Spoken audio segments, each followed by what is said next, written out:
파트 1 프로토타입 기초 데이터 수집 및 스케치입니다. 챕터 1은 기초 데이터와 레퍼런스 수집에 관한 내용입니다. 섹션 1은 기초 데이터와 레퍼런스 데이터 수집에 관한 내용입니다. 먼저 프로토타입의 개념에 대해서 알아두셔야 되겠는데요. 프로토타입은 한마디로 정의를 하면 시뮬레이션 모델, 다른 말로는 시제품이라고 할 수 있습니다. 최종 제품 디자인과 실제 사용자의 상호작용을 테스트하기 위해서 사용되는, 그렇게 테스트하기 위해서 만들어진 그런 시제품을 프로토타입이라고 합니다. 이 프로토타입 제작을 위해서는 사용자의 니즈, 요구사항에 대해서 알아야 되고요. 또 시장 동향 등을 파악을 해야 합니다. 이것들을 하는 과정들, 그것을 바로 기초 데이터 수집, 그리고 레퍼런스 조사 분석이라고 합니다. 기초 데이터는 사용자의 요구사항과 시장조사, 리서치 자료, 그리고 기술적 요구사항 이런 것들을 포함하는 중요한 정보이고요. 프로젝트의 기초를 형성하는 모든 데이터들을 의미합니다. 레퍼런스의 정의는 프로젝트의 진행과 디자인 작업 시에 참고할 수 있는 모든 자료들, 그것을 바로 레퍼런스라고 합니다. 이 레퍼런스의 예시로는 디자인에 관한 레퍼런스를 보시면 컬러 팔레트, 어떤 색상들로 이루어지는지 웹사이트에 대한 주요 컬러 팔레트와 타이포그래피, 아이콘, 레이아웃 등이 있습니다. 레퍼런스는 왜 조사를 하냐면요. 프로토타입을 제작하기 위해서 그 과정에 앞서서 트렌드 파악을 하게 되는데요. 그 트렌드 파악을 통해서 디자인에 영감을 얻거나 산업 표준과 디자인 가이드라인 이런 것들을 준수하기 위해서 조사 분석을 하게 됩니다.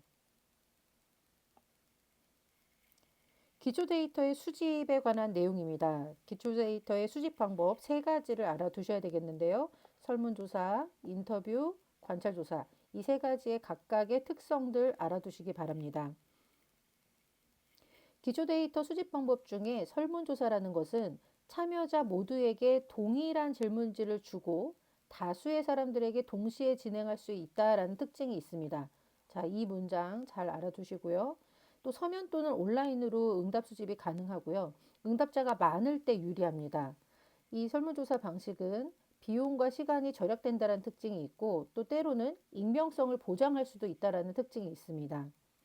또 설문조사 문항 자체가 표준화된 질문들을 여러 사람들에게 주기 때문에 이 표준화된 질문을 통해서 또 응답이 제한될 수도 있다는 특징도 있습니다.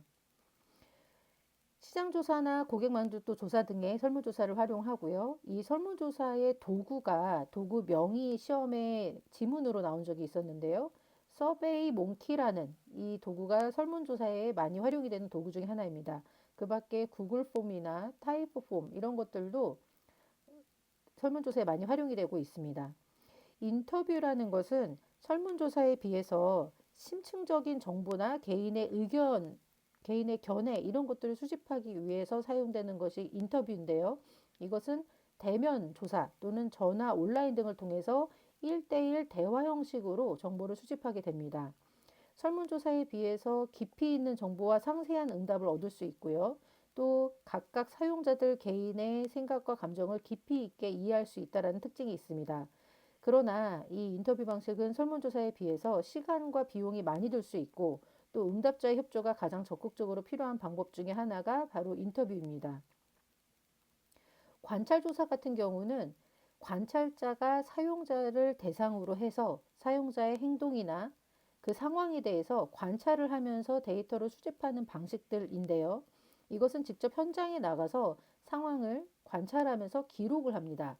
예를 들어서 웹사이트 프로토타입을 만들었을 때 프로토타입 테스팅을 사용자들이 하게 되는데요. 그 테스트하는 과정에 대해서 관찰자가 어느 부분에서 오류가 났더니 사용자가 어떻게 처리했다.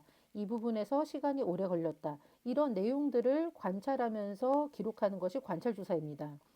실제 상황을 기반으로 해서 생생한 데이터를 수집할 수 있다는 특징이 있고요.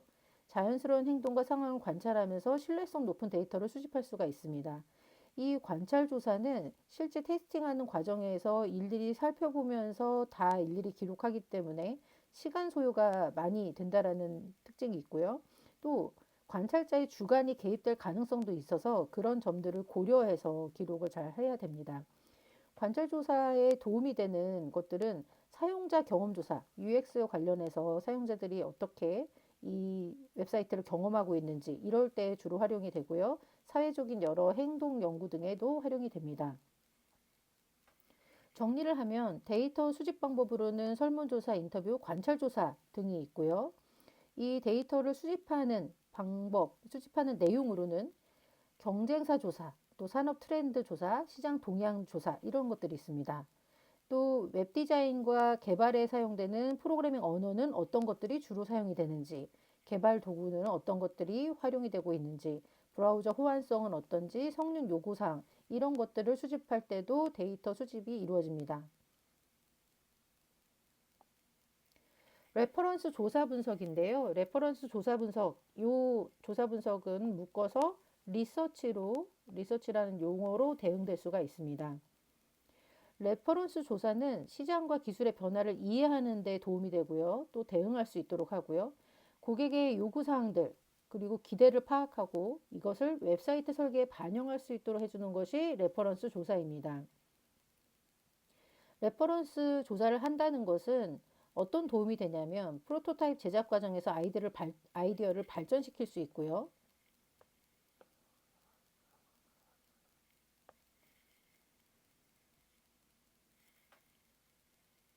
레퍼런스 조사는 어떤 데에 도움이 되냐면요. 프로토타입을 제작하는 과정에서 아이디어를 발전시킬 수 있도록 해주고요.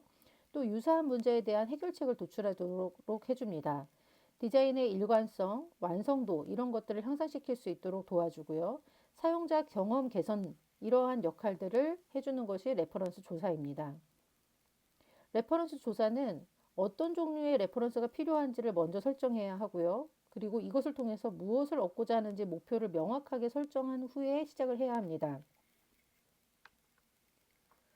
레퍼런스 조사 같은 경우는 글로벌 트렌드 조사를 하거나 이머징 이슈 이런 것들을 통해서 최신 동향들을 조사하게 되는데요. 이머징 이슈라는 것은 사회적으로 어떤 큰 파급 효과가 있는 그런 트렌드들을 이머징 이슈라고 합니다. 요즘에 들어서 최근 동향이 웹사이트가 이런 사이트들이 유행이더라. 이런 사이트들이 많이 쓰이더라. 아니면 이러한 기술들이 많이 쓰인다. 이런 것들이 바로 이머징 이슈입니다. 그런 것들을 통해서 최신 동향을 조사하게 되고요. 또 경쟁사 분석을 통해서 벤치마킹을 하는 데에 이 레퍼런스 조사 분석이 사용이 됩니다. 우수한 디자인 분석을 하고 설문조사, 인터뷰 이런 방법들을 통해서 레퍼런스를 조사하게 됩니다. 또 레퍼런스 조사를 통해서 사회적, 문화적, 심리적 트렌드를 알 수 있고요. 최신 트렌드에 대해서도 분석하게 되고요. 사용자들이 선호하는 디자인이 무엇인지, 기술적 요구사항들은 어떤 것들이 있는지 이런 것들을 파악함으로써 개선사항이나 디자인을 방영시킬 사항들을 도출시킬 수가 있습니다. 레퍼런스 리서치에 대한 내용들은 차트나 그래프, 인포그래픽 등으로 시각화를 해두는 것이 좋은데요. 그렇게 해두면 일단 빠르게 식별할 수가 있고 전달력과 이해도를 높일 수가 있습니다. 그렇게 한 자료를 가지고 고객들과 의사소통을 하면서 이 웹사이트 개발, 웹사이트 디자인을 맡긴 고객들에게 어떻게 하는 것이 좋은지, 어떤 내용을 원하는지 이런 것들 의사소통에 사용이 될 수 있고요. 또 프로젝트 팀원 간의 협업을 개선할 수도 있습니다. 레퍼런스 조사 방법으로는 비언어적인 요소를 조사하고 기록하는 기술이 있고요. 정보 검색 기술이 있습니다. 비언어적인 요소를 조사하고 기록하는 방법으로는 학술 논문이나 기사와 같은 문헌 자료를 조사하고 관찰 연구를 하거나 인터뷰 설문조사 등을 통해서 정성적인 결과들, 사용자들이 생각하는 느낌, 생각 이런 것들을 도출하는 방법들이 있습니다. 정보 검색 기술로는 학술 데이터베이스를 통한 검색이 있고 인터넷 검색이나 검색 엔진 등을 활용하고요. SNS, 소셜미디어를 통해서 사용자 반응을 검색하는 것들이 있습니다. 레퍼런스 조사 분석에서 경쟁사 분석 매우 중요합니다. 시험에도 자주 등장하는 내용이라서 잘 알아두셔야 되겠는데요. 경쟁사 분석이라는 것은 비즈니스 전략에서 매우 중요합니다. 이 경쟁사 분석은 경쟁사의 약점, 강점, 전략 등을 파악하고 자사의 전력을 개선을 해서 시장 경쟁력을 높이는 과정입니다. 그래서 매우 중요합니다. 일단 경쟁사 식별이 중요한데요. 주요 경쟁사를 식별하고 우리 회사와 경쟁사가 어떤 회사들이 경쟁사인지 이런 것들 알아내야 되고요. 그들의 시장 점유율이 어떤지 이런 것들을 파악해야 합니다. 경쟁사의 제품이나 서비스의 품질, 가격, 기능 등을 분석하게 됩니다. 또 경쟁사 분석에서 웹사이트 분석, 웹사이트 디자인을 분석하게 되는데요. 웹사이트 디자인에 있어서 UI 디자인의 특징은 어떤지, 컬러는 어떤 컬러를 주로 쓰는지 컬러 팔레트 조사하고요. 사용자 경험, UX 분석을 통해서 어떤 UX를 담고 있는지, UX 디자인이 포함되어 있는지 이런 것들을 분석합니다. 또 콘텐츠들, 어떤 콘텐츠들을 사용하고 있고, 콘텐츠의 종류는 무엇이고, 품질은 어떠한지 이런 것들을 분석하게 되고요. 또 기능 및 서비스도 당연히 분석을 해야 되겠죠. 경쟁사가 제공하는 웹사이트의 기능이나 서비스의 특징은 무엇이며 사용 편의성 및 성능 이런 것들을 분석하게 됩니다. 또 검색 엔진 최적화에 대해서도 분석을 하게 되는데요. 웹사이트의 검색 엔진 우선순위, 검색 엔진의 순위 이런 것들을 분석을 해서 어떤 순위들이 있는지 분석하게 되고요. 또 고객 리뷰나 피드백 등을 분석하게 됩니다.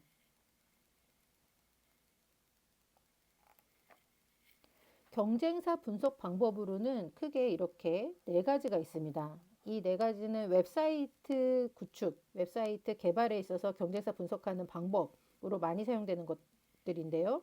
첫 번째는 수합 분석, 두 번째 벤치마킹, 세 번째 시장 조사, 그리고 네 번째 웹사이트 디자인 분석 이렇게 크게 나눠볼 수가 있습니다. 수합 분석 같은 경우는 강점, 스트렝스, 약점, 위크니스, 기회, 오퍼튜니티, 그리고 위협, 스렛 이렇게 네 가지를 가지고 분석하는 것이 바로 이 수합 분석인데요. 수합 분석은 경쟁 환경에 있어서 자사와 비교를 하면서 어떤 것이 우리 자사의 강점인지, 어떤 것이 경쟁사에 비해서 약점인지, 어떤 것이 환경적으로 기회인지 위협인지 이런 것들을 분석하는 것이 수합 분석입니다. 벤치마킹. 이것은 예전부터 시험에 자주 등장했던 용어인데요. 우수한 사이트를 타겟으로 해서 여러 항목에서 강점과 유사점, 단점 이런 것들을 비교하고 평가를 해서 우수한 기능을 우리 사이트에 자사에 도입하고자 하는 것이 바로 벤치마킹입니다. 이때 중요한 건 벤치마킹은 카피가 아니라 우수한 기능들을 중심으로 해서 응용을 하는 것이다. 응용하기 위해서 사용하는 것이 바로 벤치마킹이고요. 이 벤치마킹을 통해서 이 과정을 통해서 시행착오를 줄일 수가 있습니다. 그리고 시장의 흐름을 이해할 수 있게 해줍니다. 또 시장 조사가 있는데요. 경쟁사 웹사이트의 트래픽, 얼마나 많은 사람들이 거기 안에 들어오는지, 그리고 사용자 만족도는 어떠한지, 이 경쟁사의 브랜드 인지도는 어떠한지 이런 것들을 다 분석하게 됩니다.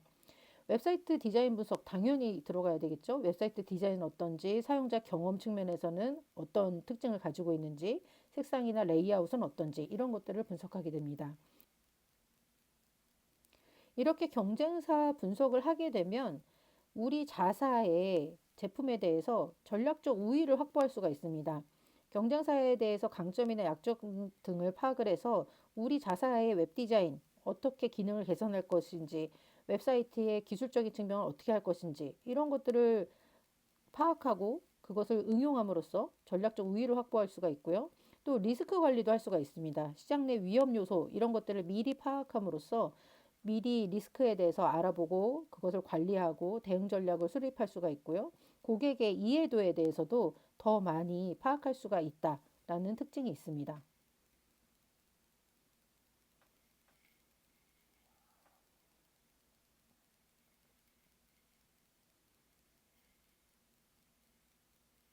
다음은 웹사이트 사용자 유형인데요. 최근 시험에 갑자기 프로슈머라는 단어가 등장을 했습니다.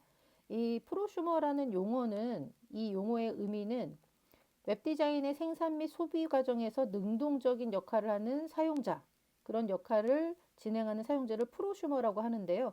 이 프로슈머 용어는 제3의 물결에서 엘빈 토플러가 제시한 그런 용어입니다. 엘빈 토플러는 앞으로 소비자들이 그냥 소비자가 아니라 생산에도 참여하는 전문적인 소비자가 될 것이다 라고 예견을 했는데 그것이 들어맞았죠.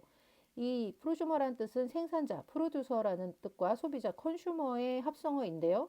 소비인 동시에 생산자 역할을 하는 그런 전문적인 소비자를 의미합니다. 그렇다면 웹 디자인 개발에 있어서 이 프로쇼머의 역할은 무엇이냐? 웹 디자인 초기 컨셉부터 최종 결과물에 이르기까지 다양한 단계에서 의견과 피드백을 제공해 준다라는 특징이 있습니다. 또 때로는 이 프로슈머가 웹사이트에 필요한 콘텐츠를 직접 본인이 제작해서 제공을 해주기도 합니다. 또 자신의 네트워크를 통해서 웹사이트를 홍보해주는 역할들도 하고요. 더 많은 사용자들을 유치해주는 그런 역할들도 합니다. 가장 기본적인 사용자들은 일반 사용자라고 부르고요. 또 웹사이트 측면에서 정보 탐색자가 있습니다. 정보를 검색하기 위해서 또 질문에 대한 답을 얻기 위해서 웹사이트에 들어오는 방문하는 사람들을 정보 탐색자라고 하고요. 또 충성 고객, 로얄 컨슈머라고 부르는 충성 고객들도 있습니다. 이 사람들은 웹사이트에 지대한 영향을 끼치는 매우 자주 방문해주는 그런 고객들을 의미하는데요. 웹사이트에 대해서 강한 신뢰를 가진 고객으로서 지속적으로 관심을 가지고 방문해주는 사용자들입니다.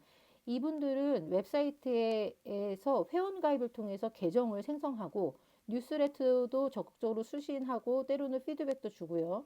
로열티 프로그램이 있을 경우에 해당 로열티 프로그램에 참여를 적극적으로 해주는 그런 고객들입니다. 또 사용자 유형 중에서 피드백을 제공해주는 사용자들도 있습니다. 요즘에는 자신의 사이트에 웹사이트를 많이 알려주거나 홍보해주는 역할들을 하는 그런 유명한 사용자, 영향력이 있는 사용자를 인플루언서라고 부르죠. 이 인플루언서 같은 경우는 링크를 공유해주거나 리뷰를 작성해주거나 콘텐츠 제작, 팔로워에게 웹사이트 홍보 등을 담당해줍니다. 또 콘텐츠를 직접 제작해주는 역할을 하는 사용자들도 있습니다. 또 지원 요청자라고 해서 고객 지원을 받거나 제품이나 서비스의 문제점을 해결하기 위해서 방문해주는 사용자들도 있고요. 또 구독자들이 있습니다. 정기적인 업데이트, 뉴스레터, 그다음에 프리미엄 콘텐츠 이런 것들을 위해서 구독하는 사용자들을 의미합니다. 섹션 2는 프로젝트 개념과 구조에 관한 내용입니다. 프로젝트의 개념에 대해서 알아두셔야 되겠습니다. 프로젝트란 디자인 개발의 총체적인 진행 단계로서 고유한 제품, 서비스 또는 결과물을 산출하기 위해서 일정한 기간 동안 수행되는 일시적인 노력 또는 활동, 그것을 프로젝트라고 합니다. 이 프로젝트의 개념은 웹사이트 개발 디자인 개발뿐만 아니라 모든 프로젝트에서 동일한 이 내용, 이 동일한 정의를 갖고 있습니다. 프로젝트를 어떻게 진행하는 것이 좋은지에 관한 지침서가 있는데요. 이 PMI라는 유명한 기관인데요. 이 기관에서 발행한 PMBOK라는 지침서가 있습니다. 이 PMBOK에서는 프로젝트 관리에 관한 지식, 그리고 프로젝트 표준에 대한 것을 체계적으로 정리를 해서 지침을 주고 있습니다. PMBOK 같은 경우는 프로젝트에 관해서 5개의 프로세스 그룹을 제시를 하고 있는데요. 이 5개 프로세스 그룹이란 프로젝트는 이 5개 단계로 진행된다라는 어떤 모델이 되는 단계입니다. 착수, 계획, 실행, 감시 및 통제, 종료의 단계를 거치게 된다. 이게 바로 프로젝트의 프로세스 단계다라고 제시를 해주고 있습니다. 그리고 프로젝트와 관련된 지식 영역으로서 10개의 지식 영역을 제공을 해주고 있습니다. 이 10개의 지식 영역이라는 것은 프로젝트에 대해서 프로젝트 진행 시에 반드시 알아두어야 하는 그런 지식 영역들을 의미를 합니다. 그래서 예를 들어서 통합 관리, 프로젝트 범위 관리, 프로젝트 일정 관리 이런 것들에 관한 영역들 10개로 제시를 해주고 있고요. 또 프로젝트의 관리 방법론 등을 알려주고 있습니다. 프로젝트라는 것의 특성에 대해서 알아두셔야 되는데요. 프로젝트의 특성은 이 3가지를 다 가질 때 프로젝트다라고 합니다.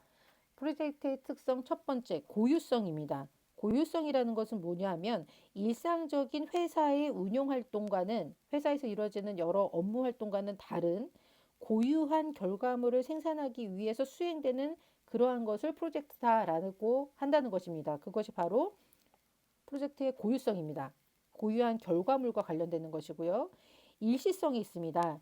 이 프로젝트의 일시성이란 프로젝트는 영원히 진행되는 것이 아니라 프로젝트의 시작과 프로젝트의 끝이 있다. 즉 한시성이 있다라는 것이 바로 프로젝트의 일시성입니다.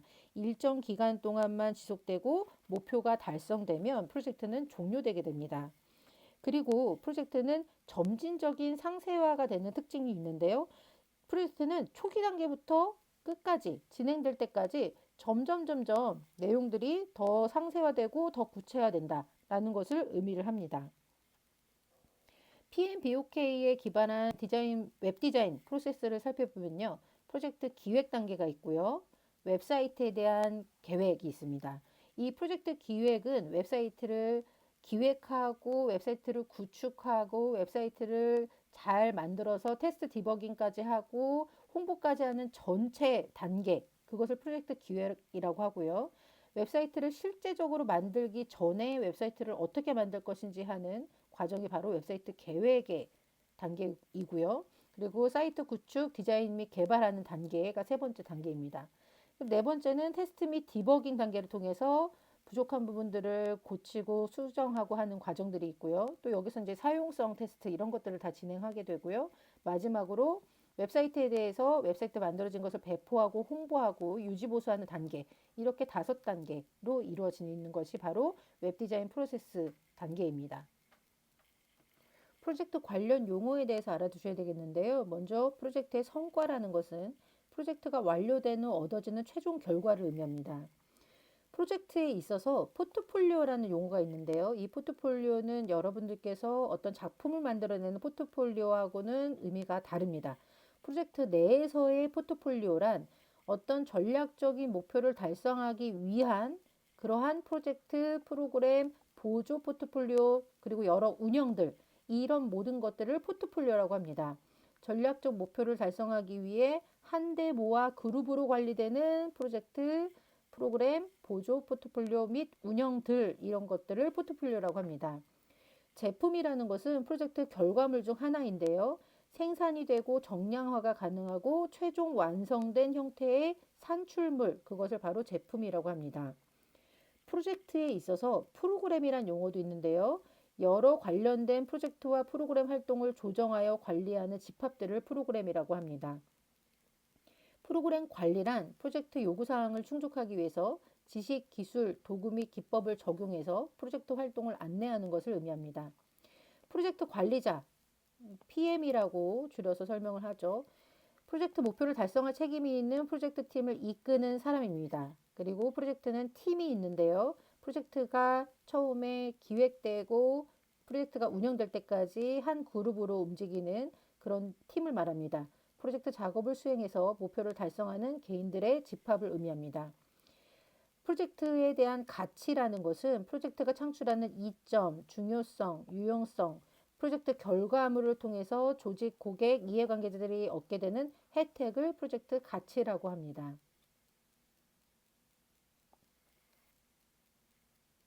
프로젝트 관련 문서에 대해서도 잘 알아두셔야 되겠습니다. 프로젝트는 시작부터 끝까지 여러 문서들이 사용이 되는데요. 프로젝트를 성공적으로 관리하고 수행하기 위해서 다양한 문서들이 사용됩니다. 각 문서들은 프로젝트의 각 단계에서 중요한 정보들을 제공을 해주고요. 팀 간의 의사소통을 원활하게 도와줍니다. 관련 문서 중에서 가장 대표적인 것이 바로 제안 요청서입니다. 제안 요청서는 줄여서 RFP라고 불리는데요. Request for Proposal의 약자입니다. 프로포저를 위한 요구라는 뜻이죠. 이것은 프로젝트를 수행하는 기관이 내는 문서가 아니라 프로젝트를 발주하는 발주기관이 이런 프로젝트를 진행하는 것을 우리는 요구하고 있습니다. 라고 제시하는 문서가 바로 제안 요청서입니다. 그래서 이 제안 요청서에는 어떤 것들이 담기냐면 프로젝트의 요구사항, 프로젝트의 범위, 또 프로젝트에 대한 제안서를 낼 때는 어떤 것들을 포함해야 하는지, 프로젝트 제안서를 제출하는 방법, 그리고 그 제안서를 냈을 때 어떻게 평가할 것인지에 대한 평가 기준들, 이런 것들을 안내해 주는 것이 바로 제안 요청서입니다. 그래서 제안 요청서는 발주기관이 내는 문서다라는 것을 기억을 해주시고요.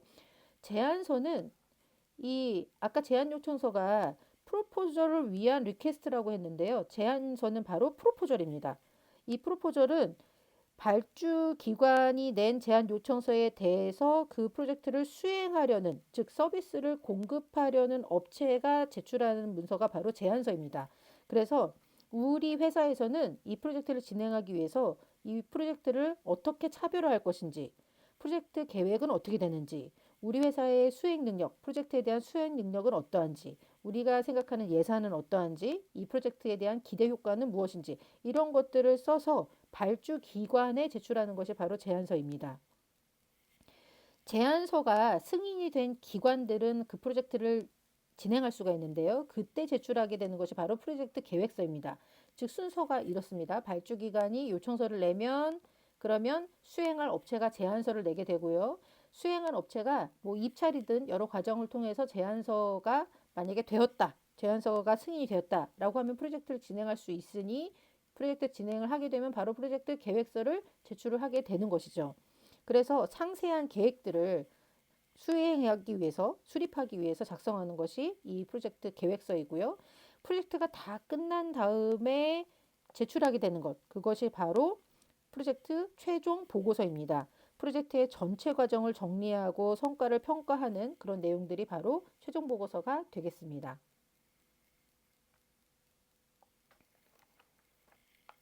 최근에 마르미 아키텍처에 대한 내용이 시험에 나온 적이 있었는데요.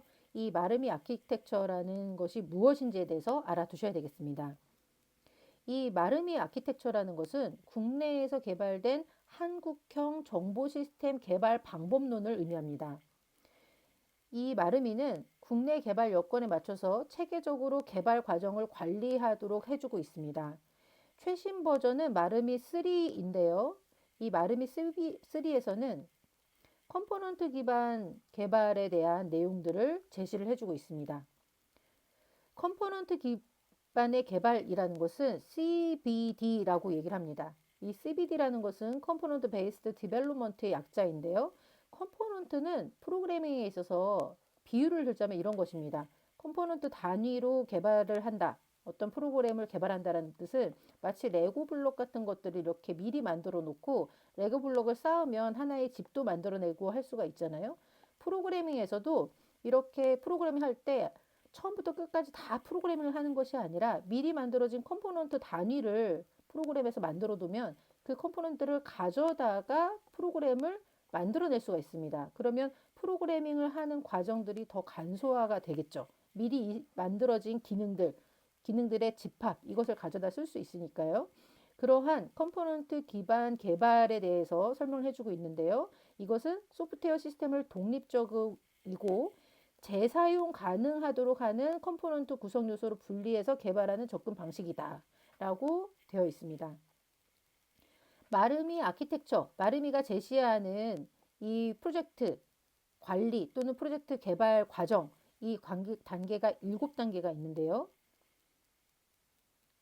첫 번째는 개발 계획을 하게 되고요. 그리고 요구 분석의 단계가 있습니다.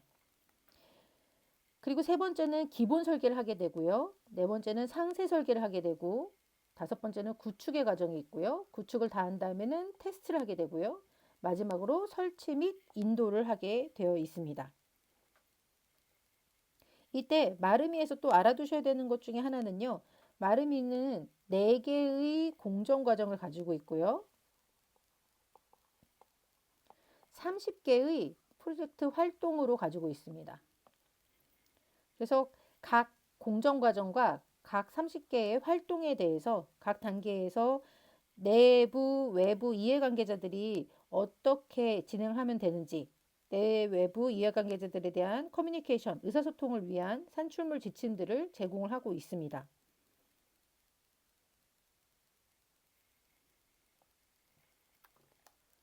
마르미의 특징인데요. 우리나라에서 개발한 이 정보시스템 개발 방법론, 이 마르미의 특징은 국제 표준에 맞게 되어 있고요. 또 개발 공정을 계층화하고 있고요.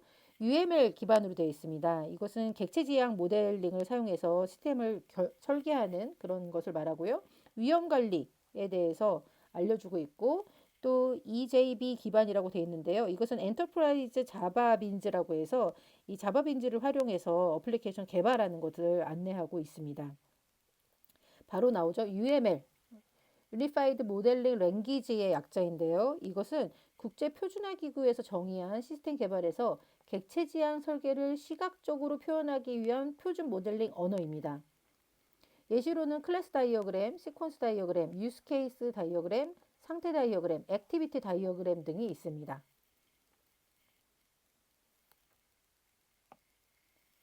마르미 3의 구성은 이렇게 크게 되어 있는데요. 개요서, 절차서, 기법서, 양식정의서, 적용사례서 이런 문서들을 다 제시를 하고 있습니다. 그래서 개요서에서는 방법론의 전반적인 개요를 알려주고 있고요.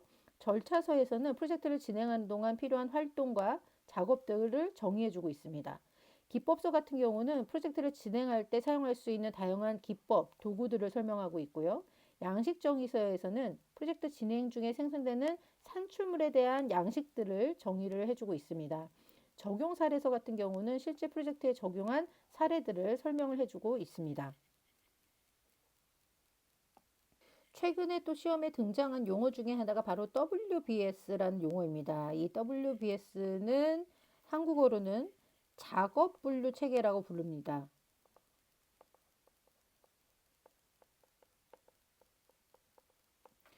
자, 이 WBS가 무엇이냐? 프로젝트 관리에 있어서 프로젝트를 구성 요소별로 분할을 해서 체계적으로 관리하도록 해주는 방법 또는 그 체계를 WBS라고 합니다. 주요 요소로는 프로젝트 목표, 주요 단계, 작업 패키지, 작업 할당 이런 내용들이 들어갑니다. 특징은 주로 계층적인 구조, 트리 구조로 되는 경우들이 많고요. 명확하게 정의를 해주고 책임 분담이나 진척 관리, 자원 배분 이런 것들을 알려줍니다. WBS를 작성하고 프로젝트 일정 수립하는 이 과정은 어떻게 되냐면요. 먼저 WBS를 작성을 하고요. 이 작성을 통해서 프로젝트 전체 작업, 달성 가능한 작은 작업들을 세분화합니다. 그리고 나서 작업 순서를 결정을 하고 의존성을 정의를 하게 되는데요. 작업 간의 선후 관계 이런 것들을 파악해서 순서를 결정하게 되고요. 작업 기간 등을 추정을 해서 각 작업에 필요한 시간 예측을 하게 됩니다. 그리고 팀원과 자원들에 대해서 각 작업을 배정을 해주고요.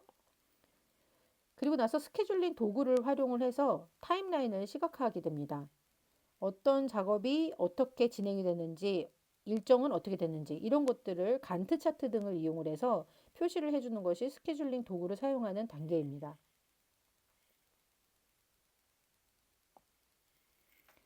섹션 3는 산업재산권과 저작권입니다.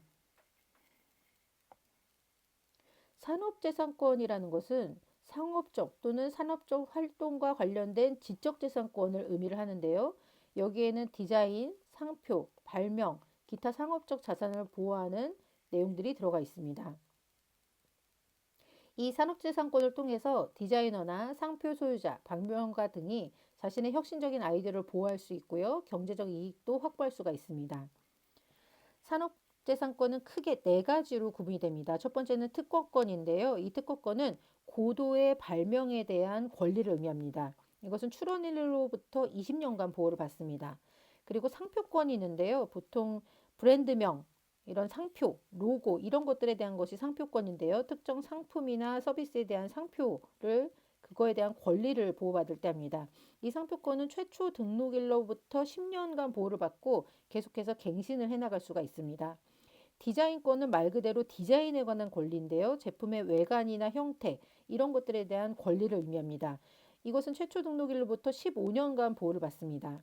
그리고 실용신앙권이 있습니다. 그리고 실용신앙권이 있습니다. 실용신앙권이라는 것은 실용적인 것에 대한 권리인데요. 작은 개량이나 기술적 소발명 이런 것들을 보호하기 위한 권리가 바로 실용신앙권입니다. 그래서 산업재산권, 특허권, 상표권, 디자인권, 실용신앙권 네 가지 있다는 것을 기억해 주시기 바랍니다.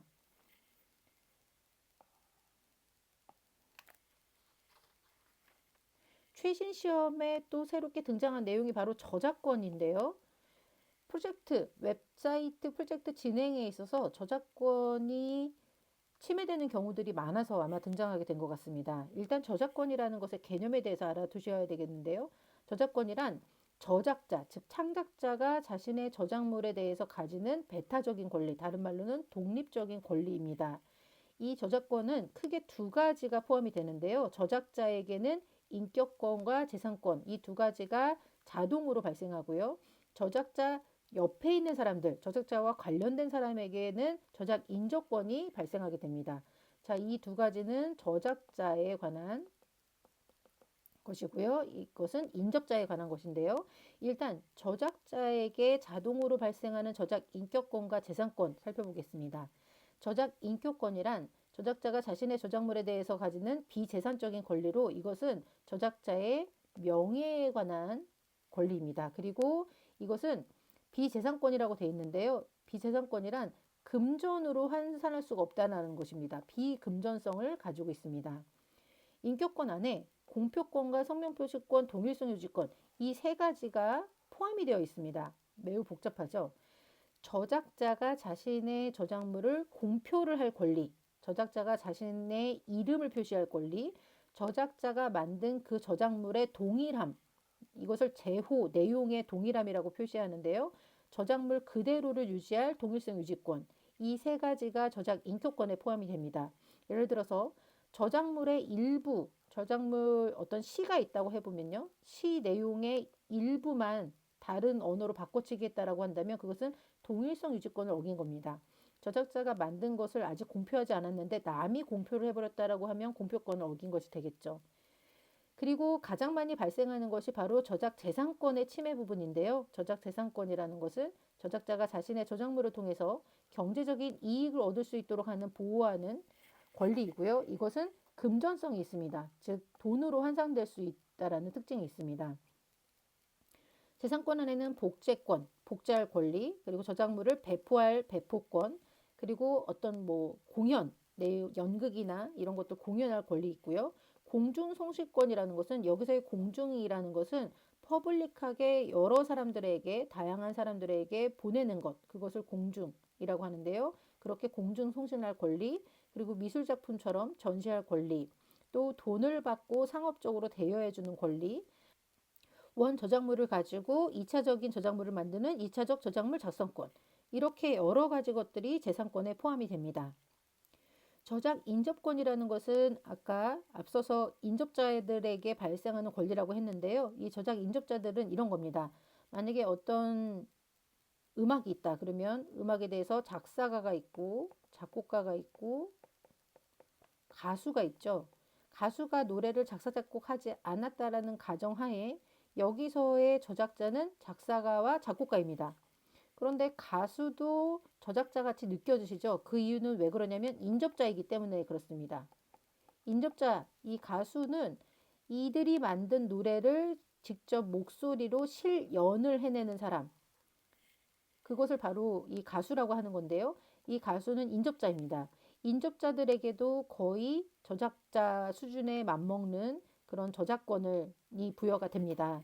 그래서 저작 인접권이란 실현자의 권리다. 또는 음반 제작자, 방송 사업자의 권리 이런 것들이 인접자의 권리로 포함되어 있습니다.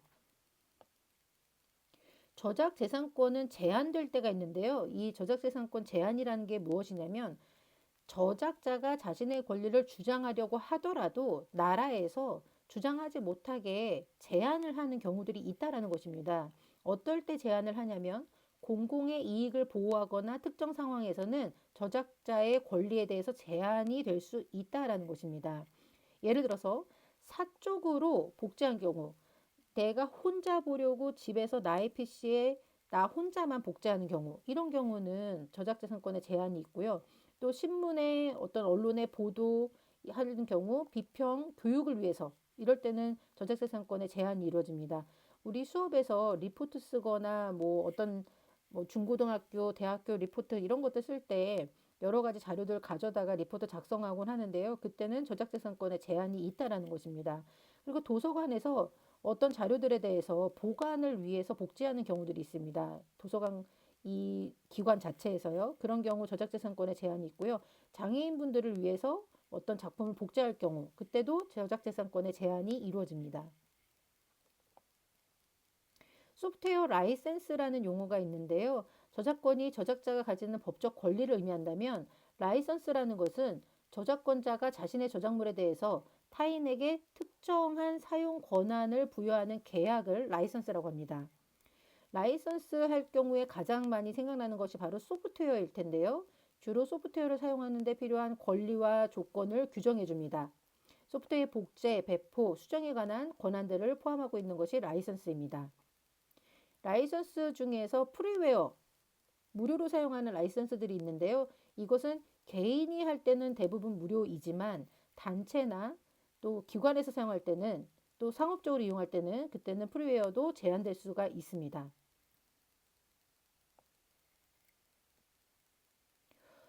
저작권과 관련해서 워터마크라는 개념이 있습니다. 이 워터마크는 디지털 데이터에 숨겨진 정보로 삽입되는 그러한 비트 코드를 의미하는데요. 저작권을 보호하고 불법 복제를 막기 위해서 사용하는 것입니다.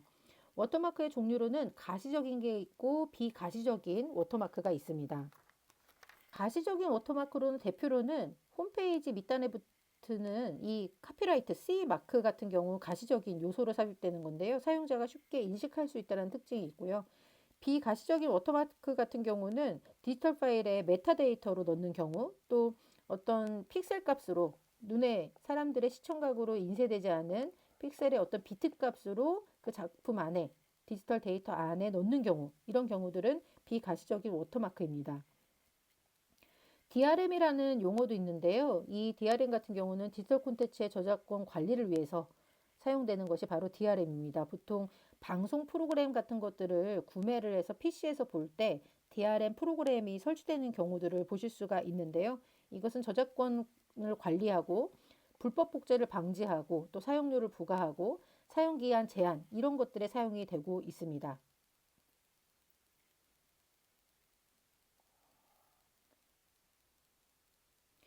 저작권과 관련해서 CCL이라는 것도 있는데요. CC 라이선스 또는 CCL이라고 불리는데요. 이것은 저작권자가 저작물에 대해서 일정한 조건 하에서 이렇게 이용해도 됩니다라고 허락해주는 라이선스를 의미합니다. 대표적으로 이렇게 네 가지 픽토그램 모양의 마크가 달리게 되는데요. 사람 모양의 픽토그램이 달리면 저작자를 표시하고 사용해 주세요라는 원작자 표기에 관한 내용이고요. 그리고 달러 표시에 사선이 됐다라고 하는 것은 이 작품은 비영리로만 사용해 주세요. 영리 목적으로 사용은 금지합니다라는 의미가 되겠습니다. 그리고 이렇게 이퀄 모양, 는자 모양이 들어갔을 때는 이 작품에 대해서 변경을 금지합니다. 이 작품을 그대로 사용해 주세요라는 의미가 되겠고요. 그리고 마치 지금 C가 거꾸로 된 것처럼 보이는데 이렇게 시계 반대 방향에 화살표가 달려있는 이 픽토그램 모양은 동일 조건 하에서만 변경을 허락합니다라는 뜻입니다.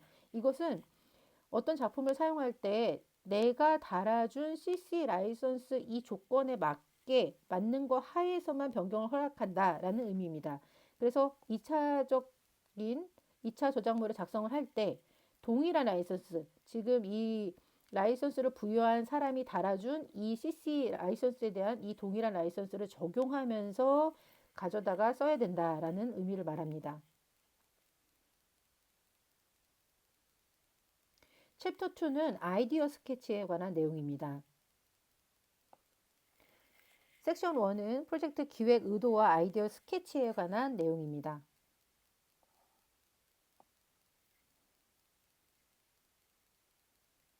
프로젝트 기획 의도라는 것은 프로젝트의 목표와 방향을 명확하게 정의하는 것을 의미를 하고요. 프로젝트를 시작할 때 모든 프로젝트 이해관계자와 프로젝트의 목적과 기대 효과를 전달하는 것을 말합니다. 아이디어 스케치라는 것은 프로젝트 초기 단계에서 이루어지는 것을 말합니다. 이 프로젝트 초기 단계에서 기획 의도에 정의된 추상적인 목표와 방향을 빠르게 그림으로 표현하는 것을 아이디어 스케치라고 합니다. 자, 아이디어 스케치의 정의 중요하기 때문에 잘 알아두셔야 되겠고요. 아이디어 스케치의 종류로는 스케치를 간단하게 메모하듯이 간략하게 그리는 썸네일 스케치가 있고요. 또 플로우 차트나 조직도 같은 것들로 표현하는 스크래치 스케치가 있습니다. 또 아이디어에 대해서 빠르게 간단하게 아이디어 스케치, 말 그대로 정말 스케치하듯이 러프하게 그리는 러프 스케치가 있습니다. 아이디어 발상법에 대해서도 시험에 등장하고 있는데요. 아이디어 발상법이라는 것은 아이디어를 도출하기 위해서 사용하는 다양한 기법들을 아이디어 발상법이라고 합니다. 예를 들어서 아이디어 없나요? 라고 하면 어떻게 아이디어 되지? 라고 고민될 수가 있는데요. 그럴 때 이런 발상 기법들을 활용하면 아이디어를 내기가 쉬워진다라는 것을 말합니다. 이 아이디어 발상법은 웹 디자인 초기 단계에서 디자인 컨셉을 형성하기 위해서 활용이 되는데요. 대표적인 것이 브레인스토밍입니다. 이 브레인스토밍은 알렉스 오스본이 고안을 해낸 그런 창의적인 기법인데요. 말 그대로 머리에 폭풍을 일으켜서 많은 양의 아이디어를 생성해낼 때 사용되는 것입니다. 브레인스토밍의 특징은 어떤 조직에서 본인의 직책이나 이런 것들 상관없이 수평적인 관계 속에서 자유롭게 진행이 된다는 특징이 있습니다. 그리고 아이디어를 낼 때 비판을 금지하고 모든 아이디어를 수용해서 많은 양의 아이디어를 모으고자 하는 것이 이 브레인스토밍의 목표입니다. 스캠퍼라는 기법이 있습니다. 스캠퍼는 이 스캠퍼 영어는 SCAMPER 이렇게 7글자로 이루어지는데요. 대체, substitute, 그리고 결합, C, combine, 응용, adapt, 그리고 변경, modify, magnify, minify 이런 것들 포함이 되고요. 또 P, put other use의 약자인데요. 다른 용도로 사용하기란 뜻이고요. E는 eliminate, 제거한다는 뜻이 있고요. 그리고 R은 리버스나 리어렌지를 말합니다. 재배열, 거꾸로 하기 이런 것들이 다 여기에 포함됩니다. 예를 들어서 S, substitute, 대체를 한다는 뜻은 하나의 질문항이 되는 겁니다. 색깔을, 재료를 어떤 것으로 바꿔보면 좋을까요? 라는 질문이 되어서 이 S에 맞게끔 내용을 적어보고 또 C, 컴바인, 어떤 것과 컴바인 해보면 좋을까요? 라는 것에 대해서 질문항으로 이해를 하고 거기에 대해서 답을 써보고 이런 식으로 아이디어를 내는 것이 바로 스캠퍼 기법입니다. 또 HMW 기법이라는 것이 있습니다. 이것은 How might we? 라는 뜻인데요. 우리가 어떻게 할 수 있지? 라는 질문입니다. 문제를 해결하기 위해서 이 문제를 어떻게 할 수 있을까? 라는 질문 형식으로 던지면서 아이디어를 브레인스토밍 하면서 그 아이디어에 대한 대답을 산출해내는 것이 이 질문법에 해당이 되고요. 연상결합법이 있습니다. 관련이 없는 사건이나 요소로부터 주관적으로 떠오른 것을 연상시키고 결합시켜서 아이디어를 도출하는 방법입니다. 또 인풋 아웃풋 시스템이라고 해서 입출력법이라는 것이 있습니다. 주어진 문제가 인풋이 되고요. 강제로 도달해야 되는 그 지점이 아웃풋이 되는 겁니다. 문 앞에 서면 문이 열린다 라고 할 때 문 앞에 서면은 인풋이 되고요. 그 다음에 아웃풋, 문이 열린다라는 것은 바로 출력, 이 도달해야 되는 지점이 되는 것입니다. 시네틱스법이라는 것이 있는데요. 이것은 관련이 없어 보이는 요소를 결합해서 새롭게 아이디어를 도출해내는 방법인데요.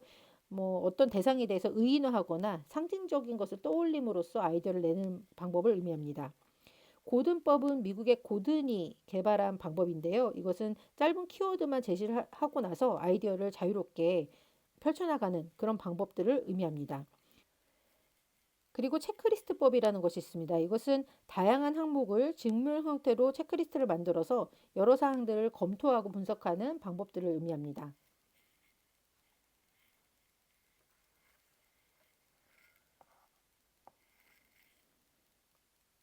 섹션 2는 컨셉트 시각화입니다.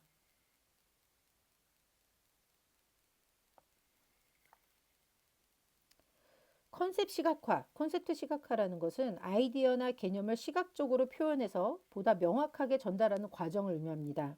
콘셉트 시각화의 방법으로는 스케치가 있고요. 이것은 초기 구상을 시각적으로 나타내는 그러한 것을 스케치라고 하고요. 또 다이어그램이 있습니다. 개념 간의 관계를 시각적으로 보여주는 그러한 도구를 의미를 하고요. 스토리보드가 있습니다. 스토리보드 같은 경우는 각 단계에 대해서 그림으로 주로 표현하게 되는 것이 바로 스토리보드입니다. 이 스토리보드 같은 경우는 시나리오와 관련이 됩니다. 즉, 사용자가 메인 페이지에서 서브 페이지로 넘어갈 때 어떻게 된다. 서브 페이지에서 어떤 버튼을 누르면 어떻게 될 것이다. 이렇게 어떤 시나리오가 포함되는 내용, 그러한 콘셉트 시각화가 바로 스토리보드입니다. 또 프로토타입이 있는데요. 이것은 실제 테스트가 가능한 것, 사용자가 테스트하기 위해서 만드는 시제품이라고 말씀을 드렸는데요.